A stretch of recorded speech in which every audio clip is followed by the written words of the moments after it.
Nombre, chapitre 8. L'Éternel dit à Moïse, transmets ces instructions à Aaron. Lorsque tu placeras les lampes sur le chandelier, les 7 lampes devront éclairer en face. C'est ce que fit Aaron. Il plaça les lampes sur le devant du chandelier, comme l'Éternel l'avait ordonné à Moïse.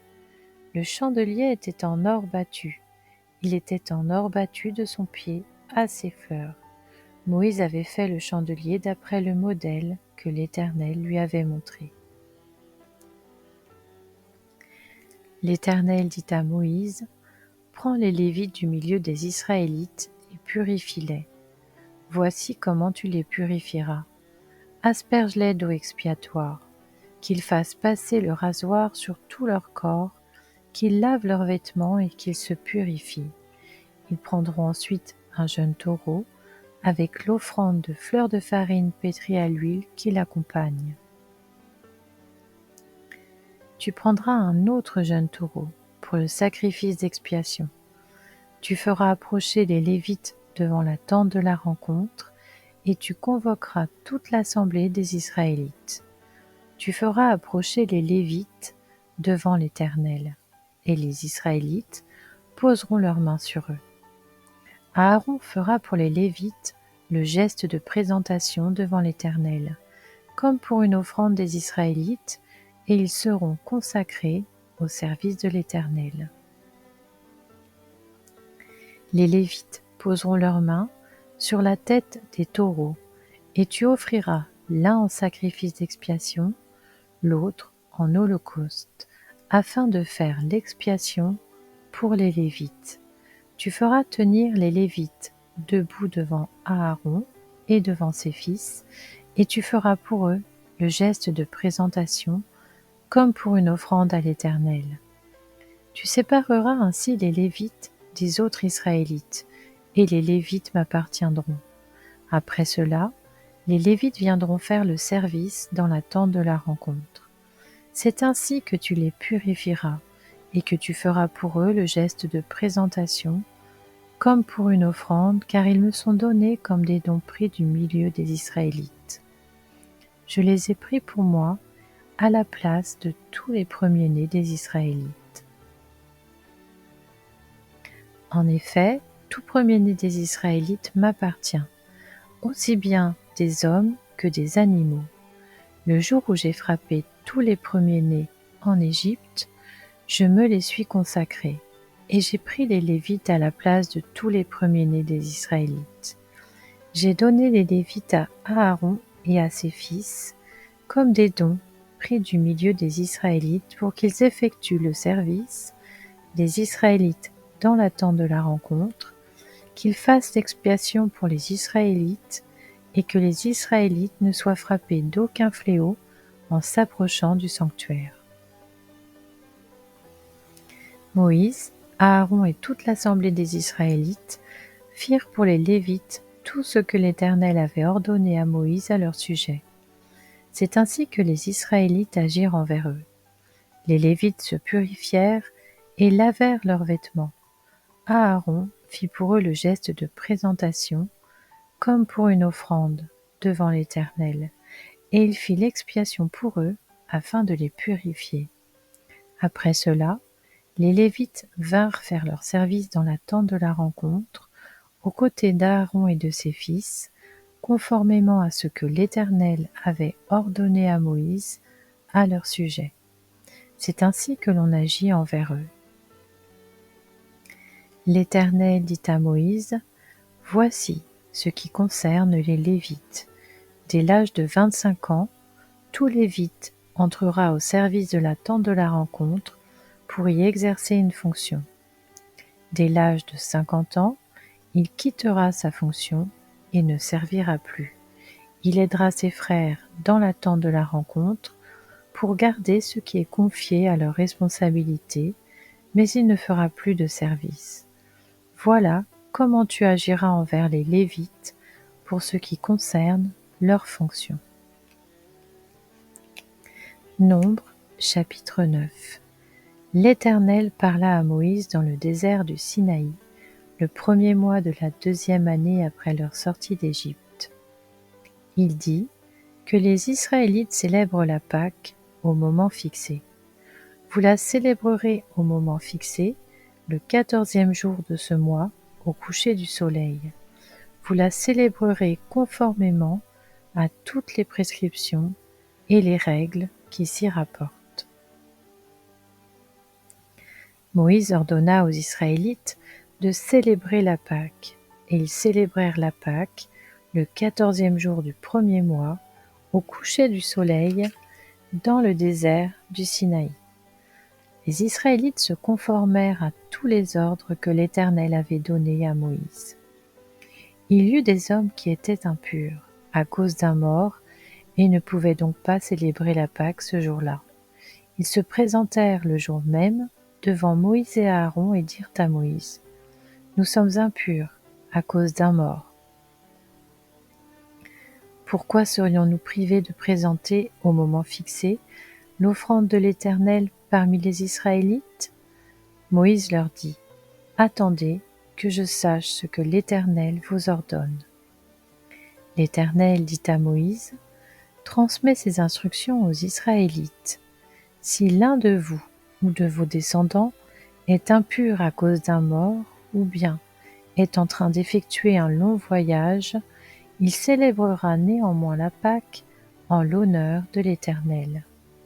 C'est le 14e jour du 2e mois qu'ils célébreront au coucher du soleil. Ils la mangeront avec des pains sans levain et des herbes amères. Ils n'en laisseront rien jusqu'au matin, et ils ne briseront aucun de ses os. Ils la célébreront suivant toutes les prescriptions de la Pâque.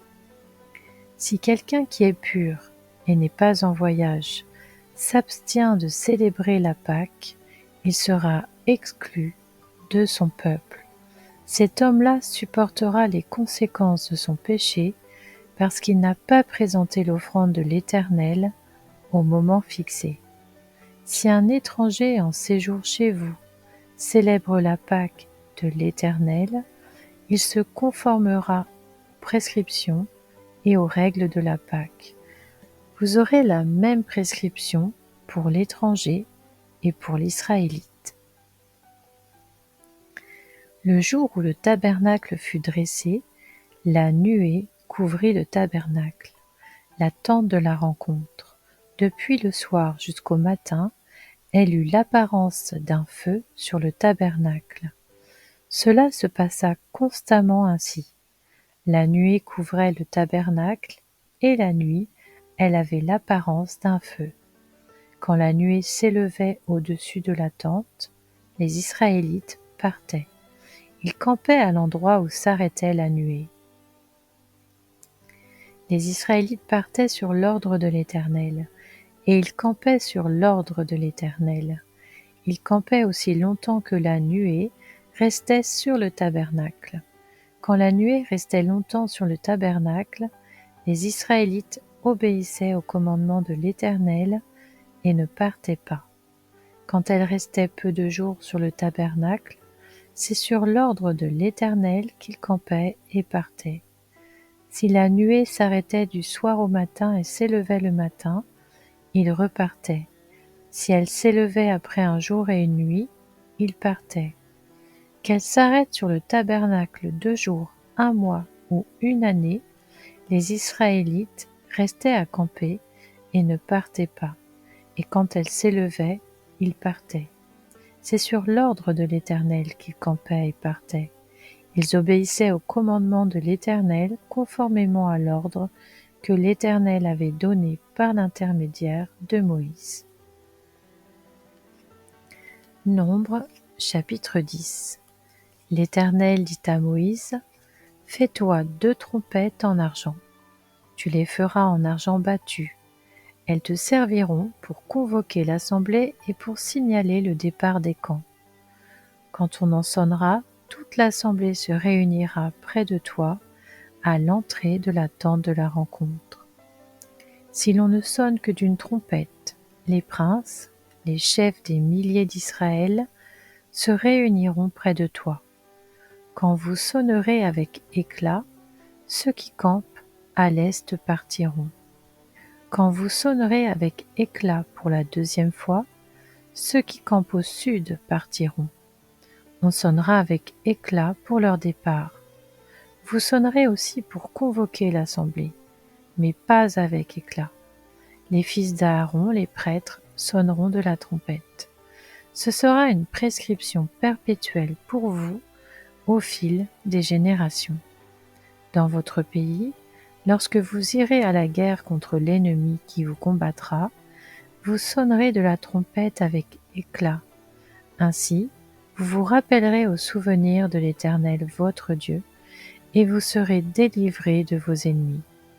Dans vos jours de joie, lors de vos fêtes et de vos débuts de mois, vous sonnerez de la trompette en offrant vos holocaustes et vos sacrifices de communion. Et cela vous servira de souvenir devant votre Dieu. Je suis l'Éternel, votre Dieu. Le 20e jour du 2e mois de la 2e année, la nuée s'éleva au-dessus du tabernacle du témoignage. Les Israélites partirent alors du désert du Sinaï, selon l'ordre fixé pour leur marche. La nuée s'arrêta dans le désert de Paran. C'est le premier départ qu'ils effectuèrent conformément à l'ordre que l'Éternel avait donné par l'intermédiaire de Moïse. L'étendard du camp des Judéens partit le premier, avec ses corps d'armée. Le corps d'armée de Juda était commandé par Narshon, fils d'Aminadab, celui de la tribu d'Issachar par Nathanaël, fils de Tsuar, celui de la tribu de Zabulon, par Eliab, fils de Hélon. Le tabernacle fut démonté, et les descendants de Gershon et de Merari partirent en le portant. L'étendard du camp de Ruben partit avec ses corps d'armée. Le corps d'armée de Ruben était commandé par Élitsur, fils de Shedéur, celui de la tribu de Siméon, par Shelumiel, fils de Tsurishaddaï, celui de la tribu de Gad, par Eliasaph, fils de Déhuel. Les Kéhathites partirent en portant les ustensiles sacrés. On dressait le tabernacle en attendant leur arrivée. L'étendard du camp d'Éphraïm partit avec ses corps d'armée.